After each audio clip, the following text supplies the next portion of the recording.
فاعوذ باللہ من الشیطان الرجیم بسم اللہ الرحمن الرحیم رب اشرح لی صدری ویسر لی امری واحلل عقدۃ من لسانی یفقهوا قولی قد افلح المؤمنون الذین هم فی صلاتهم خاشعون والذین هم عن اللغو معرضون والذین هم للزکاة فاعلون والذین هم لفروجهم حافظون إلا على أزواجهم أو ما ملكت أيمانهم فإنهم غير ملومين فمن ابتغى وراء ذلك فأولئك هم العادون والذين هم لأماناتهم وعهدهم راعون والذين هم على صلواتهم يحافظون أولئك هم الوارثون الذين يرثون الفردوس هم فيها خالدون.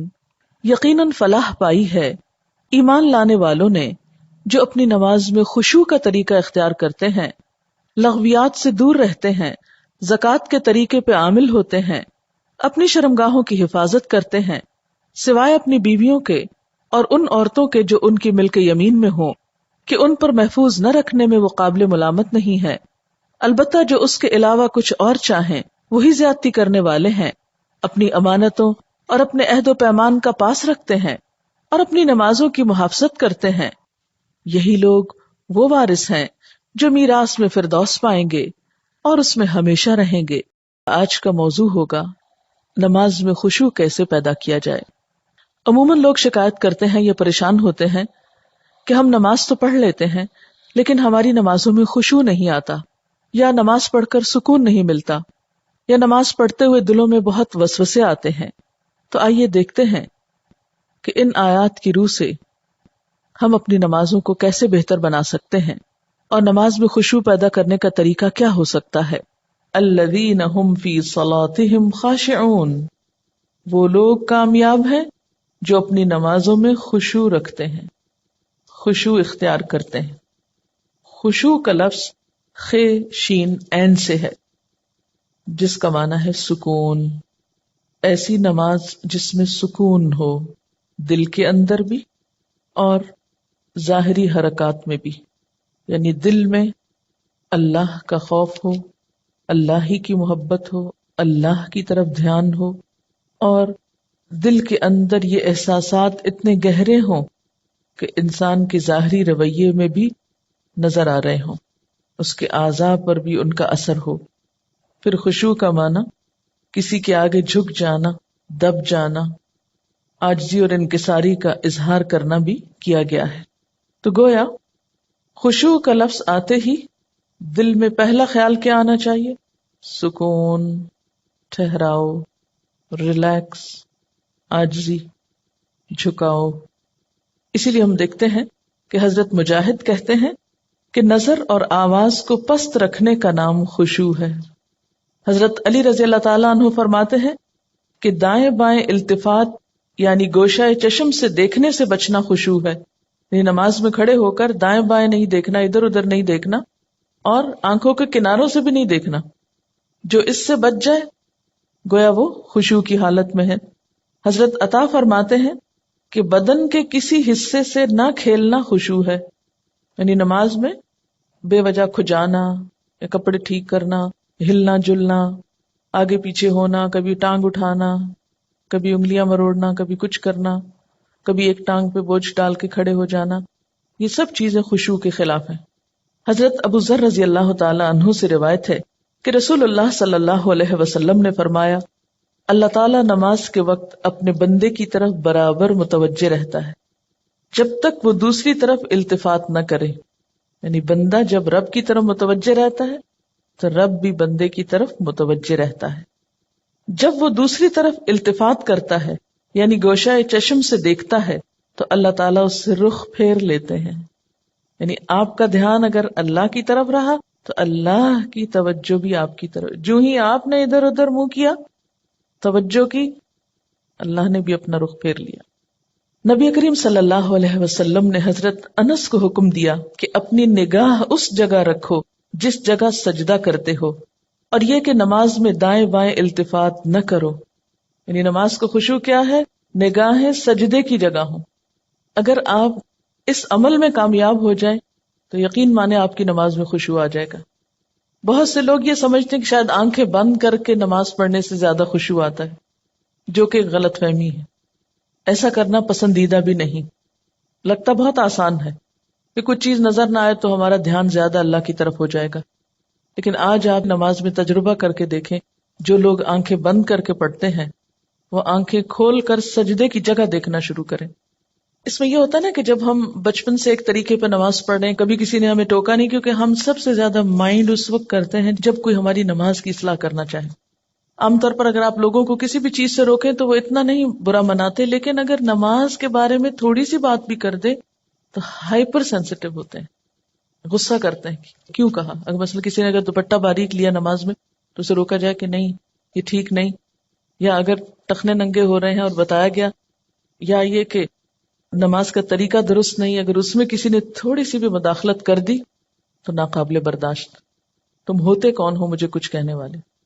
اس لیے عموماً لوگ اپنی عزت بچانے کو دوسروں کو چھوڑ دیتے ہیں. ٹھیک ہے جو چاہیں کریں، پھر کیا ہو سکتا ہے جب کسی کو خود پرواہ نہیں، جب کوئی خود اپنی اصلاح نہیں چاہتا تو آپ کیا کر سکتے ہیں کسی کے لیے؟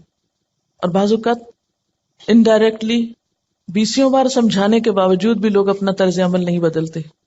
تو یاد رکھیے کہ جب تک طریقہ درست نہیں ہوگا خشوع نہیں آئے گا. تو خشوع لانے کے لیے نمبر 1 کہ سنت کے مطابق نماز پڑھنے کی کوشش کریں، اور اس میں سجدے کی جگہ پہ دیکھنا شروع کریں. نماز میں حرکت کم کریں. عموماً تو مجھے ٹیلی ویژن دیکھنے کا کبھی نہ موقع ملا ہے نہ موقع ہوتا ہے. تو اس رمضان میں جہاں ہم ٹھہرے ہوئے تھے تو وہاں پر ٹیلی ویژن تھے، تو رات کو حرم کی تراویح آتی تھی، تو مجھے بہت ہوتا تھا کہ اتنا قریب ہے ہم اور وہاں شریک نہیں ہو سکتے. تو میں اہتمام کے ساتھ تھوڑی دیر لگا کے دیکھتی تھی کہ اچھا آج کون سی آیات آ رہی ہیں، آج کیا ہو رہا ہے. تو اس میں نے خصوصی طور پہ غور کیا کہ جو امام ہوتے تھے ایسے لگتا تھا کہ پتھر کے بت ہیں جو ان کو بالکل کوئی حرکت نہیں. اور وہاں سے مجھے اپنی نماز کو چیک کرنے کا احساس ہوا کہ ایک جگہ پر نظر ہے. ہمارا حال کیا تھا، کبھی آنکھیں بند کر لیتے اوپر سر کر رہے ہوتے ہیں، کبھی ادھر کر رہے ہوتے ہیں، کبھی نیچے کر لیتے ہیں، کبھی آنکھیں کھول لیتے ہیں، کبھی ادھر ادھر تھوڑا سا دیکھ لیتے ہیں. کیا خاک خشوع آئے گا؟ اگر آپ کسی کو خشوع کے ساتھ نماز پڑھتے دیکھیں تو آپ دیکھیں گے آپ کی نماز میں بھی آئے گا، یا آپ کے پاس اگر کوئی کھڑا ہو تو اس سے بھی آپ کو فائدہ ہوگا. لیکن اگر آپ واقعی چاہتے ہیں، کیونکہ اس تدبیر نے مجھے بہت زیادہ فائدہ دیا ہے، آنکھیں بند نہیں کرنی، آنکھیں کھلی رکھنی ہے، لیکن مسلسل سجدے ہی کی جگہ پہ دیکھنا ہے، ادھر ادھر نہیں دیکھنا، اور کم سے کم حرکت، ہلنا نہیں ہے. یہ 2 کام آپ کر لیں تو اندر بھی ٹھہراؤ آئے گا. اسی لیے خشوع کا معنی سب سے پہلے میں نے آپ کو سکون والا بتایا. سکون. اور جو اس طرح نماز پڑھے اس کی نماز کے بعد بھی اس کو ایک خاص سکون نصیب ہوگا. تو اس لیے 2 چیزوں پہ خصوصی توجہ کرنی ہے اگر چاہتے ہیں خشوع آئے. تو یہاں پر اللہ تعالیٰ فرماتے ہیں کہ صرف نماز پڑھنا ہی کافی نہیں، بلکہ نماز میں خشوع ضروری ہے. کس کے لیے؟ کامیابی کے لیے. اسی لیے آپ دیکھیے کہ ایسی جگہ پر نماز پڑھنے کو کہا گیا ہے جہاں زیادہ آس پاس موومنٹ نہ ہو. مردوں کے لیے تو بہت ہی اچھا چانس ہوتا ہے کہ مسجد میں چلے جائیں، مسجد میں سبھی نماز پڑھیں، کچھ اور تو وہاں ہو نہیں رہا ہوگا، تو اس میں خشوع پیدا ہونے کا ایک قدرتی ماحول ہوتا ہے. لیکن عورتوں کے لیے کیا پسندیدہ ہے؟ جیسے حدیث میں آتا ہے کہ گھر کے اندر والے حصے میں، یعنی جتنا عام ایکٹیویٹی والے حصے کو چھوڑ کر آپ الگ تھلگ ہو کر نماز پڑھیں اتنا ہی اچھا ہے، کیونکہ اس سے کوئی بیرونی جو انٹرفیرنس ہے یا ڈسٹریکشن کے اسباب ہیں وہ نہیں رہیں گے، تو آپ کے لیے آسانی ہو جائے گی. تو کن چیزوں سے پھر بچنا ہے؟ مثلا نمبر 1 ہلنا نہیں، نمبر 2 مختلف سمتوں میں جھکنا نہیں. کیسے؟ یعنی یہ نہیں کہ ایک کبھی دائیں ٹانگ پہ کھڑے ہو جائیں، کبھی بائیں ٹانگ پہ کھڑے ہو جائیں، یہ نہیں کرنا. ٹھیک ہے اگر شروع میں آپ کو بہت لمبی نماز کی عادت نہیں تو مختصر پڑھنا شروع کریں، لیکن ہلے بغیر. کپڑوں کو بار بار سمیٹیں نہیں، نہ ان کو جھاڑیں. ایسا دوپٹہ یا ایسا لباس نہیں پہنے کہ جو بار بار گرے اور بار بار آپ اس کو سمیٹنے میں مصروف ہوں. پھر اسی طرح جائے نماز کو درست طریقے پہ بچھائیں. یہ نہیں کہ نماز کے بیچ میں ہی آپ اسے ٹھیک کرنا شروع کر دیں. ایسی جائے نماز پہ کھڑے مت ہو کہ جو ہر دفعہ میں اکٹھی ہو جائے اور ہر دفعہ میں آپ اس کو سیدھا کر رہے ہوں. پہلے جو کھجور کے درختوں کے پتے ہوتے تھے ان کے جو جائے نماز ملتے تھے، اگر آج آپ کو میسر ہو اور اس پر نماز پڑھنے کی کوشش کریں تو آپ دیکھیں گے خشوع میں اضافہ ہوگا. بالکل ایک نیچرل میٹ ہوتا ہے نا، اس کی اپنی ایک خوشبو بھی ہوتی ہے اور وہ اکٹھا نہیں ہوتا، اور اس پر آپ کے ہاتھ پاؤں سب جم جاتے ہیں. یہ جتنی مخملی جائے نمازیں آ گئی ہیں اتنی ہی نماز میں خشوع ختم ہو گیا. کبھی پاؤں پھسل رہے ہوتے ہیں، کبھی ہاتھ پھسل رہے ہوتے ہیں. جس چیز پر آپ نماز پڑھتے ہیں اس کو بھی درست کرنے کی ضرورت ہے، وہ بھی مددگار ہے. اسی لیے آپ صلی اللہ علیہ وسلم نے نماز کے وقت سامنے نقش و نگار اور جائے نمازوں کے اوپر نقش و نگار اور ان چیزوں کو ناپسند کیا ہے، کیونکہ یہ بھی نماز میں خلل انداز ہوتے ہیں. پھر اسی طرح تن کے بھی نہیں کھڑے ہونا چاہیے، یعنی بہت اکڑ کے نہیں کھڑے ہو، بلکہ نارمل نیچرل ریلیکس طریقے سے کھڑے ہوں. بہت اونچی قرات نہ کریں. مثلاً اگر آپ تہجد میں یا نفل کسی میں ذرا سا زیادہ تلاوت کرنا چاہتے ہیں، بہت چیخ چلا کے نہیں کریں. یا کہیں آپ امامت کرا رہے ہیں تو اس صورت میں بھی قرات میں عاجزی ہونی چاہیے، کیونکہ وہ بھی خشوع میں اضافہ کرے گی.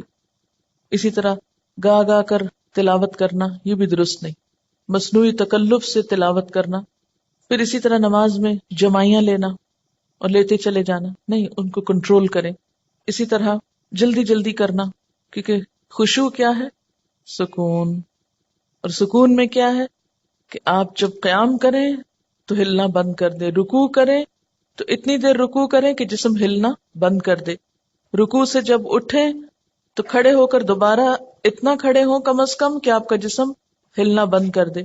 پھر جب آپ سجدے میں جائیں ٹک جائیں اور اس وقت سر اٹھائیں جب تسبیحات پوری ہو چکی ہوں اور ہلنا بھی ختم ہو چکا. یہ نہیں کہ آپ ایک کانسٹنٹ موومنٹ میں کھڑے ہوئے تو رکوع میں ہلتے ہلتے پھر کھڑے ہو گئے، پھر سجدے میں ابھی ہلنا بند نہیں تو پھر کھڑے ہو گئے اور پھر واپس پلٹ گئے. یہ ماری ماری نماز جو ہے جلدی کی، اس سے قطعاً خشوع نہیں آتا. خشوع کے لیے آپ کو ٹھہر ٹھہر کر آہستہ نماز پڑھنی ہوگی. اسی طرح اگر کوئی چیز نماز میں اذیت دے رہی ہو تو اس کو ہٹانا ضروری ہے، کیونکہ بعض اوقات جب ہم کہتے ہیں نا سکون اور ٹھہر جانا، تو اس میں ہم ایسا ٹھہرتے ہیں کہ کوئی چیز اگر ہمیں اس میں پریشان کر رہی ہے، چبھ رہی ہے، یا کوئی خارش ہو گئی یا کچھ، تو ہم اس کی طرف بھی توجہ نہیں دیتے. نتیجہ کیا؟ تو کچھ سمجھ نہیں آتا پڑھ کیا رہے. تو یہ ان نیچرل قسم کا سکون بھی طاری نہیں کرنا. اس میں کوشش کریں کہ کم سے کم موومنٹ سے اس سبب کو دور کر دیں. مثلا اگر کہیں خارش ہوئی ہے تو ایک ہاتھ سے بس اس جگہ ہلکا سا دبا کے خارش کر دیں، یہ نہیں کہ ہلا ہلا کے خارش شروع کر دیں، یا کہ بالوں کو سمیٹنا شروع کر دیں، یا بالوں سے کھیلنا، یا کپڑوں سے. یا بعض لوگ جیسے مرد حضرات حرم میں نماز پڑھ رہے تھے نا، تو وہ مختلف لوگوں کو دیکھ کے آپ اندازہ کر سکتے ہیں کہ کون کس طرح پڑھ رہا ہے نا، اور اس سے اپنے آپ کو کمپیئر کرتے ہیں کہ جب میں ایسی حرکت کروں تو میں بھی تو یہی لگتی ہوں گی. بعض لوگ داڑھی سے کھیل رہے ہوتے ہیں، بعض اوقات بال ٹھیک کر رہے ہوتے ہیں، بعض لوگ کپڑا ہی ٹھیک کرتے چلے جاتے ہیں. تو یہ ساری چیزیں جو ہیں ہل جل کی، یہ نماز کی خشوع میں اثر انداز ہوتی ہیں.